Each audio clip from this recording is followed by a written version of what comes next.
Optimizing your frames per second and also lowering your input delay is something that almost every competitive Fortnite player tries to do if they want to have the best performance. And if you guys don't have thousands of dollars to shell out for a brand new PC that can run everything on 240 frames, you guys come to these guys to find out how your budget PC can stretch to its longest performance and give you the most bang for its buck. And that's exactly what I intend on doing today, guys. I'm gonna keep it real with you guys. I try to make my videos as entertaining as possible, but this video right here is just gonna be raw information that you guys are going to get from me based on the experience I have with tweaking computers and the experience I have with optimizing Fortnite. From what I know, here's everything that I have, and this video isn't going to be very entertaining. I'm not going to show any B-roll footage. I'm not going to have any background gameplay. This is just going to be me straight up showing you guys the absolute best settings you guys can have in Fortnite to give you budget PC and console players a real chance in these future cash cups and the FNCS tournament. Because I'm leaking all my secrets, all I ask that you guys do before the video begins is leave a like on the video, and if you guys are new to the channel, please consider subscribing to the channel. Over 90% of you guys that watch my videos are not subscribed to the channel yet, and I don't know why, guys. I make really good content, multiple videos a week. I go over box fighting tips, high ground retakes, different game sense analysis, mentality, guys. I have so much stuff on my channel already, guys, so go ahead and check my previous videos once this one is over. And right now I want you guys to head to the comment sections and answer the question of the day, which is how many frames per second do you usually get in a competitive Fortnite match? I want to see the average quality of my viewers' gaming setup so then I can tailor my future videos around that. So once again, go ahead to the comment section and leave a comment and let me know. With that said, let's get right into the video. Alrighty, guys, so as promised, we're first going to be taking a look at the video settings so that we can actually maximize the FPS and lower the input delay to as minimal as possible. Now I'm going to go through every setting that I have here in this first menu because this is where most of your optimizations are going to come from. Display, window mode, 100% guaranteed you always want to have full screen, because full screen means that your Windows or whatever operating system you work on is going to fully prioritize that program that's being full screen, and it's going to give you the most FPS, lowest input delay,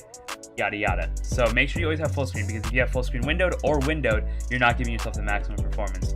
Resolution, this is very variable depending on what setup you have. If you have a really bad setup, I would suggest maybe going down to 1600 by 900. Nowhere below that though, because then it's going to make you look really bad graphics, and you're not going to maybe even see your opponent very well from a distance. So if at all possible, keep it at 1080, 1920 by 1080, but if you have a really bad setup, minimum you need to be going to is 1600 by 900. We'll discuss stretch resolution in another video, but for now we're just going to keep it nice and simple, 1920 by 1080. Now the frame rate limit is also something you guys want to take a look at. I'm going to make a point specifically to you guys that have really good setups. If you guys have really good setups, I mean, you might not be watching this video, but if you guys are watching this video and you have a really beefy setup, I want you guys to pay attention to the simple fact that you never want to have unlimited frames. And this actually goes for anyone, no matter if you have a really good setup or a really bad setup. Never set your frame rate to unlimited, because specifically if you're playing in like creative servers or something like that, hitches that lower your FPS significantly are going to be a lot more noticeable, and it's going to make you actually mess up a lot more edits. I know from personal experience, and other pros have also vouched for this, you definitely want to cap your frame rate depending on what your PC can handle. Now me, I have a very good setup. I can always get 240 FPS, so I set mine at 240 FPS. Now there's some really important tips I'm going to be going over with the graphics settings, so I want you guys to really pay attention here. Some of this stuff actually has surprised me, but when I recently learned it, some of the Fortnite tweakers, the people that tweak PCs and optimize for input delay and whatnot, once they taught me some of these things, I realized that it actually helped me out a lot. So guys, I'm going to be giving you this information for totally free, so if you guys are enjoying that, make sure to go leave a like on the video, of course. But regardless, when you go to colorblind mode, you guys can skip brightness and contrast. Don't even mess with it. But when you guys go to colorblind mode, I want you guys to turn it off. And I know that a lot of pros, some of your favorite pros, use Dwerdanope, they use Dwerdanope, specifically like clicks or someone like that. But guys, it actually increases your input delay by a hefty amount. Not super noticeable, but enough to where it'll actually affect your gameplay. But turning off colorblind mode and making sure that you set your strength equivalent to 0 is going to be the path that you guys need to take if you guys want the lowest input delay. Surely, there might be some drawbacks in the sense that maybe you're not going to see into zone as properly, but I actually do have a tip revolving around that's going to help you out, revolving seeing into zone, which means that colorblind mode is absolutely unnecessary. So turning it off is going to lower your input delay, increase your FPS, and actually make things a lot easier for you. Now we go into graphics quality. I actually have a rule of thumb for you guys. I want you to set your quality preset to low, but then I want you to change 3 things here. I want you to set the 3D resolution to 99%. Yes, exactly 99%. Don't ask me why. Once again, these Fortnite tweakers that fix up PCs and optimize, they always tout that 3D resolution 99% is going to give you the most optimized results. Lowest input delay, because I guess setting it to 100% actually adds a little bit more delay. So having the maximum 3D resolution without being at the maximum is going to get you the best results. Now, the two other things you're going to change, first of all, is view distance. If you guys have decent PCs, I would highly recommend notching view distance up to medium, simply because you do want to have the luxury of seeing a little bit farther. But if you guys do run budget PCs, no judgment at all, just set it to near. You're totally chilling. But I'm going to set it to medium personally because, once again, I have a very good setup. You're going to skip everything else: shadows, anti-aliasing, textures, effects that could all stay off and low. But the one thing that I'm going to change, and this once again goes back to Sing and Storm, is post-processing. It was recently revealed that post-processing is actually a crucial part of being able to see into zone. Whether you're actually inside the safe zone or outside of the safe zone, it'll give you a better opportunity to look through zone. So turn post-processing to medium. You don't need to turn it to high, you don't need to turn it to epic, just medium is going to be enough. You want it to be on such that it's working, and it's going to allow you to see into zone better. Advanced graphics, I mean, you guys know all this stuff. Keep VSync off, motion blur, keep that off. Show FPS, up to you. DirectX version, actually this one is basically dependent on your setup. If you guys have newer parts, so if you recently got your computer and it's running like RTX 2080 or RTX graphics, or the newer lineup of CPUs, you're going to want to turn DirectX on. Once again, make sure you guys have all the updated drivers, or else this will be really buggy. But apart from that, DirectX 11, you can't go wrong with DirectX 11. It saves you a couple percent on the processing if you go to 12 if you have the newer parts. But apart from that, it doesn't really make that much of a difference, so I'm not going to sweat it regardless. And once again, multi-thread rendering, you guys are going to want to basically keep that on all the time. Keep it on because, unless you're running a dual core processor, which, that hasn't been a thing since like 2012, 2013, you're going to want to have more of your CPU cores to be running, and that's very important. So you want to make sure to be utilizing your entire computer to be running Fortnite. Once again, if you keep it full screen and you follow all these settings, you're going to be optimized to have the highest FPS and the lowest input delay. Also, one more thing that you guys need to be aware of when you are dealing with maximizing FPS and lowering input delay is that your Epic Games friends has a lot to do with your input delay.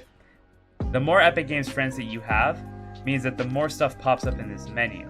The more friend requests you have, the more friends that are online, the more friends that are offline, all of that leads to more input delay. That is a proven fact. Once again, tweakers have actually went in and saw a huge performance increase, up to 20% increase in some PC builds that have actually removed all their friends when they had a lot of friends in their friends list. So me, I try to keep my friends list as clean as possible. I'm sorry, I don't mean to ego any of you guys, but I gotta decline these friend requests. They're all going. And I'll probably go through and actually remove some of these friends that I don't really talk to anymore. I mean, I really don't have that many friends in my friends list. I have like 40 people, but I could definitely remove like 30 of them and have like, let's say 10 friends that, I have to have just because I have to have friends, and I know you guys can't remove literally everyone for the sake of competitive, but the least friends you have is going to mean that you're going to have more and more FPS and less input delay. Finally, one more thing that I don't think a lot of you guys are going to be able to do, just because you guys love your skins, but the lowest input delay skin in Fortnite is actually, drum roll please, you guys want to take any guesses? Default skin, guys. If you wear the default skin, you guys are actually going to have the lowest input delay, simply because the game has to render less and less pixels. Since the game has already, rendered default skin, and the default skin is the least amount of pixels in the game, you guys are already going to be at an advantage by using default. On top of that, people think that you're a bot if you use default, and they're going to play worse against you. So, you definitely can't go wrong with wearing the default skin. Of course, this is not an incredibly high performance upgrade. Maybe you're talking about a couple frames on average. So maybe it's not worth it. Maybe you guys would rather flex your skin. I personally love the sky skin. You guys know if you've watched any of my streams, twitch.tv/hindog, by the way. But you know that I love my sky skin, so I probably wouldn't do without it, and I have a good enough setup to where I can afford to have a more buff skin. But if you guys are on a budget setup and you guys are watching this video simply because you want the better frames, and you guys need better frames, then this is the answer. Playing on default skin, 99% 3D rendering. You're talking about removing most of your epic friends and a lot of these other small tweaks. The small things are all going to add up and going to optimize you for Season 3. One more thing that I actually forgot to mention in the initial recording that I really wanted to include was the fact that you guys need to keep on the 3D headphones in your audio settings. For some reason, Epic made the default setting for 3D headphones off, basically meaning that you guys can't hear vertical audio. Now this doesn't actually improve your FPS, nor does it reduce your input delay, but for some reason Epic did this change and I didn't know about it, and I had vertical audio actually off for a very long time. I don't even know how long I've had it off, but either way I turned it back on recently and it helped me a lot. So make sure you guys go check in your audio settings and make sure that setting is checked. So there's basically everything I know, guys. If you guys did enjoy the video, once again, please consider leaving a like on the video and subscribing to the channel if you're new. I make content multiple times a week just like this to give you guys the best chance of becoming the best Fortnite player ever. Your guys' progress is my motivation, so go ahead and leave that support back. And with that said, I'll see you guys all in the next one. Peace.